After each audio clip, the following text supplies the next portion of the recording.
Bonjour à tous, j'espère que vous allez bien. On se retrouve aujourd'hui pour un book haul. C'est le tout premier que je fais ici et je suis extrêmement impatiente de vous montrer tous mes achats. Moi de base, je suis pas une personne qui achète énormément de livres. C'est-à-dire que je suis plutôt du genre à emprunter à la médiathèque, à emprunter à des amis ou même acheter d'occasion. Je suis vraiment quelqu'un qui essaie de limiter mon achat de livres neufs pour des raisons écologiques surtout. Et là, avec le pass culture, c'est vrai que j'ai pu me faire beaucoup plaisir. Et je regarde la pile qui est à côté de moi et c'est vrai que je suis assez impressionnée par le nombre d'achats que j'ai fait. On va commencer par la catégorie qui va intéresser la plupart d'entre vous je pense, parce que je sais que beaucoup de personnes qui me suivent sont amateurs de ce genre. C'est le Young Adult. Alors, c'est du Young Adult Fantasy, ce sont des livres qui me tentaient depuis très longtemps. Et les premiers ça date un peu étant donné que je les ai eus pour mon anniversaire, mais c'était une très bonne offre, on les avait trouvés sur le Bon Coin à ce moment-là, au prix de 12 €. C'est une duologie et vous en avez tellement entendu parler que je vous les présente à peine. C'est la trilogie c'est la duologie Vicious de V.E. Schwab, dans laquelle on suit Victor et Ellie, qui sont deux amis, qui vont par la suite devenir anti-héros. Je sais que c'est une histoire de mort imminente, mais je me suis pas réellement renseignée plus que ça. J'ai voulu laisser un maximum de surprises. J'adore les anti-héros, étant donné que ce sont souvent eux qui possèdent le développement le plus complet. Et au vu de ce que j'ai lu, ça a l'air d'être très riche en termes de développement psychologique. Or moi c'est vraiment tout ce que je recherche, donc du bon développement psychologique mêlé à une histoire de mort imminente, mêlé à des éléments fantastiques, c'est à tout pour réussir dans mon cœur. Le second et dernier livre que j'ai à vous présenter dans la catégorie Young Adult, c'est Crooked Kingdom, le tome 2 de Six of Crows. Je suis extrêmement heureuse étant donné que je l'ai reçu ce matin. Il manquait quelques livres pour vous tourner cette vidéo et ça y est, je l'ai enfin en ma possession. Six of Crows, c'est l'un de mes coups de cœur de l'année, j'ai vraiment adoré cette histoire dans laquelle on suit la bande des Crows qui sont des délinquants juvéniles, c'est des délinquants assez jeunes qui vivent dans un univers rempli de magie et ils vont être missionnés pour réaliser un casse dans la prison la plus surveillée de tout l'État. On est face à des personnages qui sont des anti-héros. Là, typiquement, ce sont des délinquants. C'est très compliqué, pareil, de les placer sur une échelle de la morale, étant donné que nous, forcément, on s'y attache. Ce sont des personnages avec des actions qui sont plutôt répréhensibles. La deuxième catégorie de livres que j'ai à vous présenter, ce sont les essais. Les essais, moi, c'est un genre dont je raffole. J'adore ce genre, étant donné qu'on en ressort toujours grandi. En fait, les auteurs nous proposent leurs réflexions sur un sujet en particulier. Moi, j'adore les sujets liés au féminisme, mais j'essaye aussi de me tourner vers des essais un peu plus différents. Et ce que j'adore, c'est que l'auteur finalement n'essaye pas de nous imposer son idée, du moins si c'est un bon auteur. Normalement son but c'est plutôt d'apporter des pistes de réflexion afin d'ouvrir le débat et finalement de lancer des questionnements chez nous le lecteur. Je suis vraiment là pour apprendre des choses, mais aussi pour expérimenter un nouveau point de vue, pour voir une cause avec des yeux différents et qu'un auteur apporte son propre regard sur une cause qui moi me tient à cœur ou une cause à l'inverse que je ne connais pas forcément. Moi, ma préférée c'est Mona Chollet, dont j'ai déjà lu l'essai Sorcière. Et justement, j'ai pris un autre de ses essais, Beauté Fatale, qu'on m'a conseillé sur mon compte Instagram. Oh mais non, mon liner. Dans Beauté Fatale, Mona Chollet s'intéresse à l'aliénation féminine et au culte de la beauté, à toutes ces injonctions que les femmes subissent afin d'être la plus belle. D'ailleurs, le résumé l'explique assez bien. Soutien-gorge rembourré pour fillettes, obsession de la minceur, banalisation de la chirurgie esthétique, prescription insistante du port de la jupe comme symbole de libération, la tyrannie du look affirme aujourd'hui son emprise pour imposer la féminité la plus stéréotypée. C'est un sujet qui me semble extrêmement important, même si moi je vous avouerai que mon rapport au corps a beaucoup évolué ces derniers mois, cette dernière année d'ailleurs finalement. Depuis le dernier confinement, voilà, mon rapport à mon propre corps a énormément évolué, j'ai pris beaucoup plus de recul, j'ai fini par accepter et je pense que l'acceptation c'est un chemin, c'est tout un cheminement qui mène à l'acceptation de son propre corps, ça ne se fait pas du jour au lendemain. Ce qui est amusant c'est que cette prise de conscience c'est un parcours, ça peut durer plusieurs semaines, ça peut durer plusieurs mois et pourtant on réalise que d'un coup notre rapport a changé en se réveillant un matin et en se disant bah tiens, aujourd'hui je me réalise que ça fait plusieurs jours que j'ai pas complexé sur mon corps, que je me suis acceptée telle que je suis et juste que je me sens bien dans ma peau. Et c'est vraiment quelque chose qui me semble très important et Mona Chollet, elle tente de déconstruire tout ça, tente de déconstruire ce culte de la beauté qu'on inflige aux jeunes femmes et aux femmes tout court, au fait qu'on doit être parfaite en toutes circonstances. Et même si personnellement j'ai réussi à me débarrasser de cette aliénation, j'ai pris beaucoup plus de recul par rapport à ces injonctions qu'on me donne et désormais j'ai réalisé que mon corps c'est ma propriété, mon corps mes choix comme on dit. Et que de toute façon, peu importe ce que je fais, personne ne dormira moins bien sous prétexte que j'ai pas porté de soutien-gorge ou sous prétexte que ma jupe est un peu courte. Le second essai, alors je l'ai eu pour mon anniversaire, Je sais pas si on peut réellement le qualifier d'essai, mais en tout cas moi c'est un récit qui m'intéressait énormément et c'est un sujet qui me semble aussi très important d'en parler. C'est Le Consentement de Vanessa Springora, dans lequel l'autrice relate son expérience amoureuse, ou du moins la relation plutôt toxique qu'elle a entretenue avec un célèbre auteur qu'elle nomme G dans son roman. C'est basé sur une histoire vraie et ça m'a l'air tout simplement passionnant. Je l'ai feuilleté, elle y raconte vraiment sa descente aux enfers, c'est-à-dire du jour où elle a rencontré cet auteur, cet homme beaucoup plus âgé qu'elle, étant donné qu'à l'époque de cette relation, elle avait 14 ans, c'était un auteur qui était réputé pour ses relations pédophiles, mais elle, à ses yeux, elle se sentait unique. Et elle relate ce sentiment amoureux, finalement ses premiers émois, à l'âge de 14 ans, lorsqu'elle découvrait l'amour, jusqu'à évidemment ce moment où elle a réalisé que cet homme se jouait bien d'elle et qu'elle n'avait pas autant d'importance qu'elle le pensait à ses yeux. Sororité, qui regroupe un collectif d'autrices, de figures féministes importantes, qui proposent chacune un petit texte, et ce livre regroupe tous leurs travaux. On y retrouve notamment Juliette Armanet, Lorraine Bastide, qui est à l'origine du podcast La Poudre. Ça a l'air d'être extrêmement complet, et ce que j'adore, c'est vraiment le fait que chacune propose un propre texte sur une thématique qui lui tient à cœur. Typiquement, de ce que j'ai pu entendre sur ce livre, Iris Bray, elle, parle de toutes les mains de femmes qu'elle a pu voir dans sa vie, et j'ai très hâte de découvrir la plume de toutes ces autrices. Et pour en revenir à Iris Bray, moi il y avait un livre qui m'intriguait depuis très longtemps, et j'attendais qu'il sorte en format poche pour me le procurer. C'est Le Regard Féminin qui... Oh, mais je le voulais tellement! J'ai eu tant de mal à le trouver, parce que moi ce que j'adore c'est acheter en magasin. C'est-à-dire que j'ai beaucoup de mal à acheter sur internet. J'adore ce moment où on rentre dans la librairie en quête d'un livre en particulier, on fait tous les étalages et on finit par le retrouver au bout de 30 minutes de recherche. Il y a finalement ce sentiment de chasse au trésor et on a encore plus de satisfaction à passer en caisse, à le payer, plutôt qu'à le recevoir dans sa boîte aux lettres. Et donc Le Regard Féminin, moi c'est un livre que j'ai longtemps cherché et je peux vous dire que j'étais extrêmement comblée quand je l'ai enfin trouvé. Dedans, Iris Bray s'intéresse au male gaze. Le male gaze, c'est une thématique qui moi me fascine parce qu'on y traite du regard masculin. Le regard masculin, c'est tout simplement la vision que vont tenter d'imposer les réalisateurs à travers leur cinéma. Ne serait-ce que dans le choix des paroles, dans le choix des dialogues, dans le choix des plans, ou même dans la place tout simplement des personnages féminins, de la manière avec laquelle elles vont être sexualisées dans le long métrage. Tout cela montre la vision d'un certain homme, la vision qu'il porte sur la femme. Il y a énormément de figures féminines du cinéma qui sont analysées et de la manière avec laquelle elles ont été traitées toutes par des hommes. Maintenant, on va s'intéresser à une partie dont je vous ai jamais parlé encore jusqu'à présent, mais il le faut parce que ça commence à prendre une place de plus en plus grandissante sur le compte et il est temps que ça y est, je vous en parle enfin. De toute façon, le vlog du mois d'août, tout ça sera au cœur de cette vidéo. C'est évidemment ma passion pour les guerres de Vendée. Alors, je sais que ça peut faire un peu peur comme ça, parce que c'est pas normal d'être aussi excité pour un sujet aussi sensible. Mais pour ceux qui ne connaissent pas, donc les guerres de Vendée, ce sont des guerres qui ont eu lieu en Vendée. Non, plus sérieusement, ce sont des guerres qui ont eu lieu pendant la Révolution française et qui opposaient les Vendéens, donc royalistes, qui désiraient remettre un roi sur le trône, face aux Bleus, face aux Républicains. Ce qui me fascine dans ce conflit, c'est l'organisation militaire. C'est la manière avec laquelle les Vendéens, qui étaient de simples paysans, ont réussi à se réunir autour de 7 grands généraux. Donc les 7 généraux vendéens qui ont mené les Vendéens au combat et qui se sont opposés avec les maigres moyens dont ils disposaient aux Bleus républicains. Je fais toujours ce petit disclaimer parce que ça me semble important de le préciser pour éviter des confusions. Chaque camp avait ses idéaux et chaque camp a tout mis en œuvre pour les défendre. Chaque camp a tué, chaque camp a perpétré des massacres sans nom.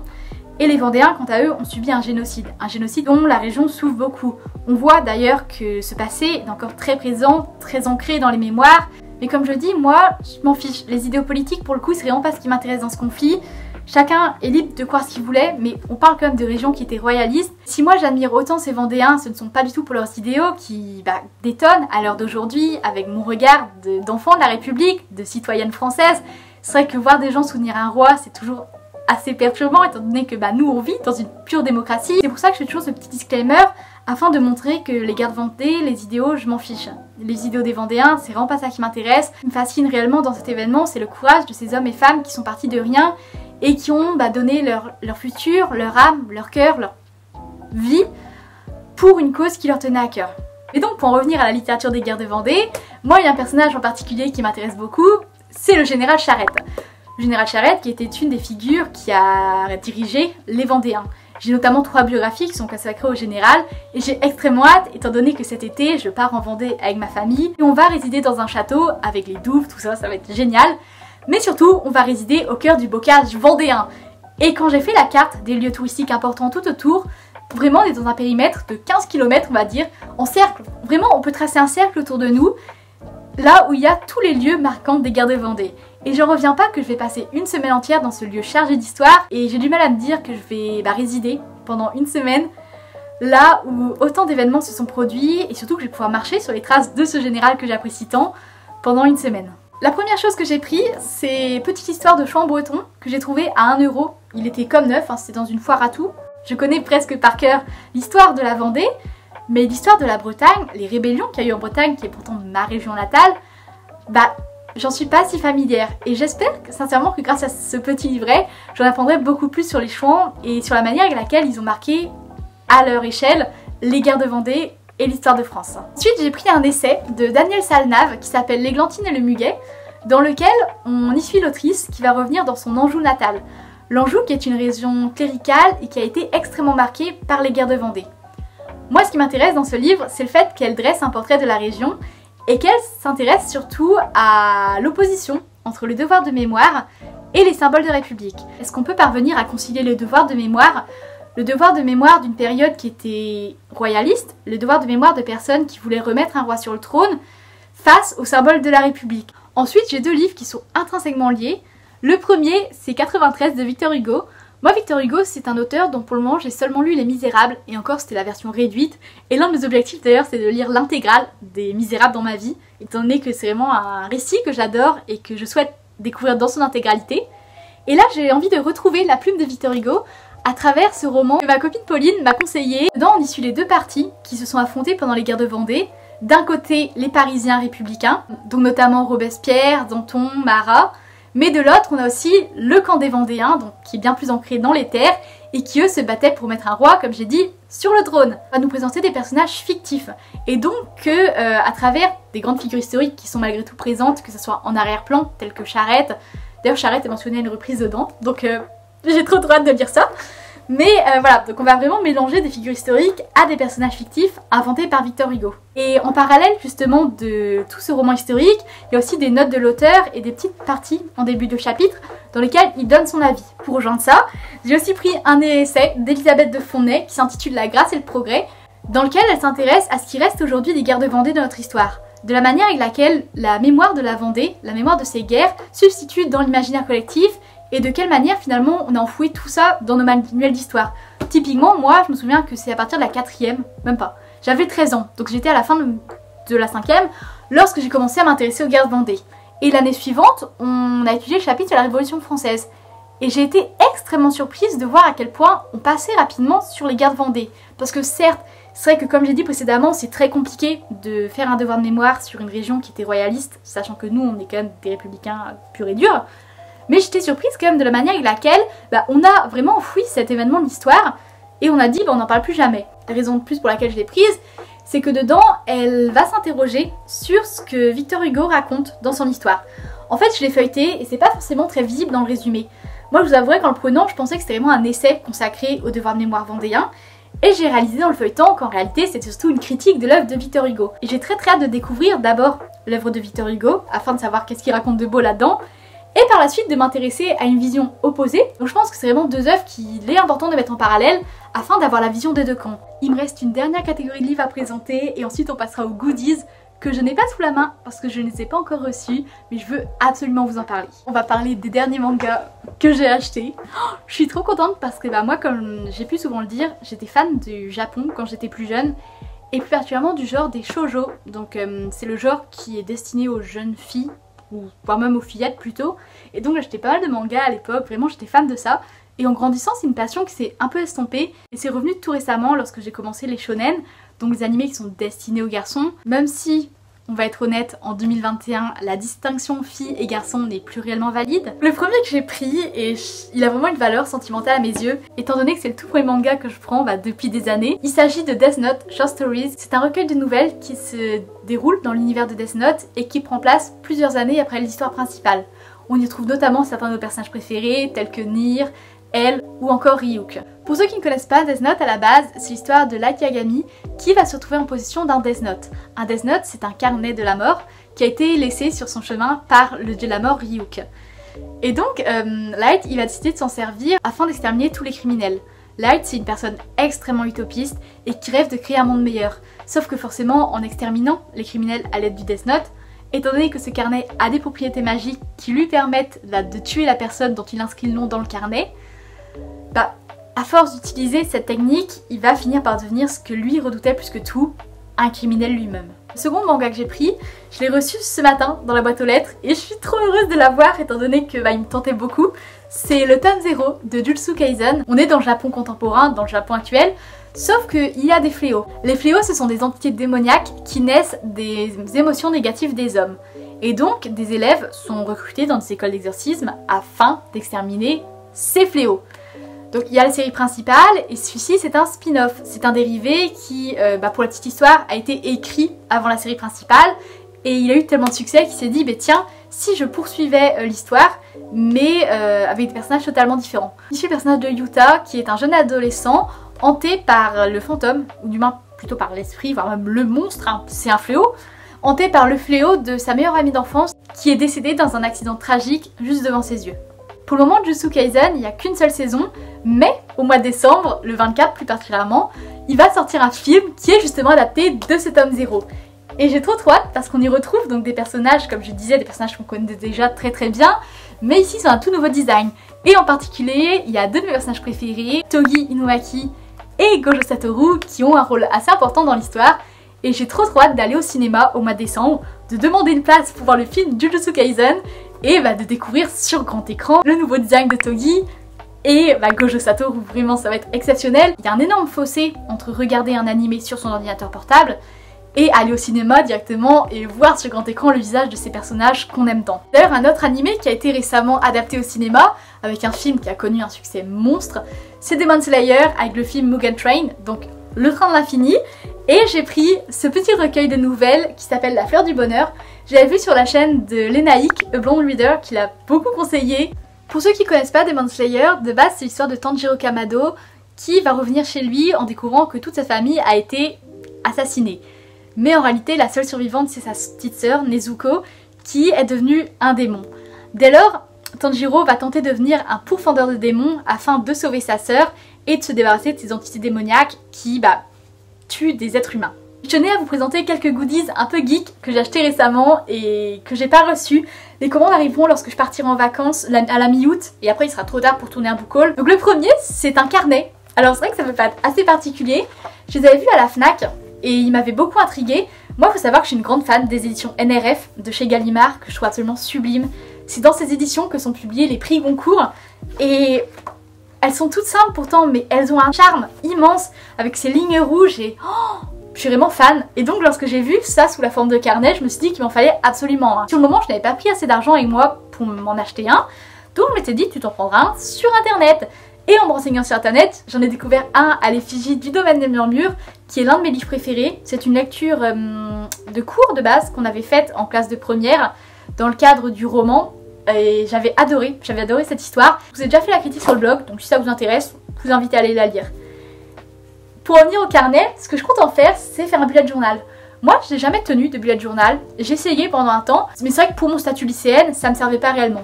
J'avais mon agenda, j'avais mes to-do list, c'était tout ce qui me suffisait. Mais l'année prochaine, je vais me retrouver seule à faire mes comptes, seule à gérer mon budget, seule à organiser finalement tous mes cours. J'aurais plus le grand planning familial avec marquer les rendez-vous. Donc j'ai envie vraiment d'avoir quelque chose, un emploi du temps à portée de main qui surtout me fasse plaisir à regarder et qui soit beau. Donc mon objectif c'est de transformer ce carnet qui est sobrement ligné, hein, les lignes sont très légères, c'est de transformer ce carnet en bullet journal. Le premier c'est en rapport avec Demon Slayer, les deux premiers d'ailleurs. Il y en a un c'est des post-it, des petits post-it Demon Slayer que j'ai trouvé juste adorables et que j'ai trop hâte de mettre dans mes carnets de cours l'année prochaine. C'est vrai que y a rien de mieux pour paraître sérieux et mature à la fac, des post-it Demon Slayer. Et ils sont tout mignons, il y a les personnages en version chibi dessus. Et j'ai trop hâte de les mettre dans mes agendas. C'est tout simple, mais je trouve ça adorable. Et la deuxième chose, c'est toujours en lien avec Demon Slayer. J'ai pris les boucles d'oreilles de Tanjiro Kamado. Tanjiro qui est donc le personnage principal de Demon Slayer. Et je me souviens que quand j'ai regardé l'animé, j'avais craqué sur ces boucles d'oreilles que je trouvais magnifiques. Et je m'étais dit, ça serait top quand même de les retrouver en vrai, de les posséder moi-même. J'aurais jamais pensé qu'il existait des reproductions de ces boucles d'oreilles. Donc autant vous dire que lorsque j'ai vu qu'il y en avait, j'ai craqué directement et j'ai tellement hâte de les mettre et vous en faites pas que je vous les montrerai dès que possible. Et enfin, la troisième chose, c'est une illustration d'Armin Arlert dans l'Attaque des Titans. Comme je vous l'ai dit à de nombreuses reprises, Armin c'est l'un de mes personnages préférés de tous les temps. Je l'aime d'amour, hein, honnêtement, et je suis en train de travailler d'ailleurs sur un long article qui sera consacré à Armin et à pourquoi est-ce que selon moi c'est le meilleur personnage de l'Attaque des Titans. Ici c'est une illustration façon carte de tarot d'une artiste qui s'appelle Armin Vincible. Je vous mets son Instagram et c'est une artiste dont je suis les dessins depuis très longtemps. On y voit notamment Mikasa et Eren qui courent derrière l'arbre qui était leur fameux point de ralliement dans l'animé. Mais il y a aussi dans la main d'Armin son épée du bataillon d'exploration, sans oublier le coquillage qui tient dans sa main. Bref, il y a plein de références à l'animé et toujours avec ce format carte de tarot que je trouve magnifique étant donné que, à première vue, si on connaît pas l'Attaque des Titans, on peut penser que c'est une carte de tarot on ne peut plus lambda. Pourtant, ceux qui ont la référence savent à quel point cette illustration est truffée de clins d'œil. C'en est tout pour tous les livres que j'ai achetés récemment. J'espère que cette vidéo vous a plu et je vous dis à la prochaine.